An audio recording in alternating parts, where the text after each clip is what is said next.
Hi all, this is part 9 for Tirumala Darshan అండి. So మేము అండవన్నాశ్రమం నుంచి అయితే వచ్చాక వెంకటేశ్వర స్వామి దర్శనానికి వెళ్ళాలి అంటే మేమందరం చాలా ట్రెడిషనల్గా అయితే రెడీ అయ్యామండి. సో రెడీ అయ్యి వెంకటేశ్వర స్వామి దర్శనానికి అయితే వెళ్ళాము.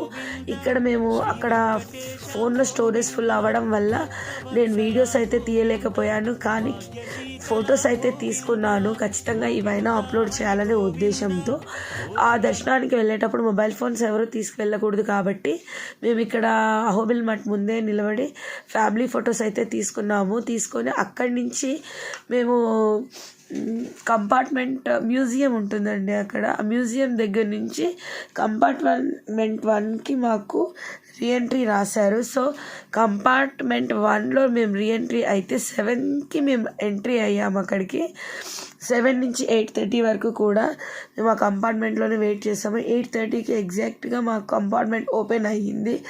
8:30 to 11:30 మేమైతే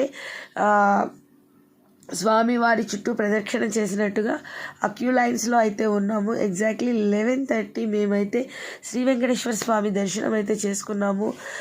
నిజంగా స్వామివారిని దర్శించుకోగానే టోకెన్స్ లేకుండా మేమైతే ఊరు వెళ్ళాం కదండి. అక్కడి నుంచి కూడా టోకెన్స్ దొరికిన తర్వాత 24 గంటలకు దొరికాయి అనేసరికి ఒక రకమైనటువంటి సందిగ్ధత, దర్శనం సరిగ్గా చేసుకోగలుగుతామో లేదో, పిల్లలతో వెళ్తున్నాం కదా అనుకున్నాం, కానీ స్వామివారు మాకు ఎటువంటి ఆటంకం కలిగించలేదు.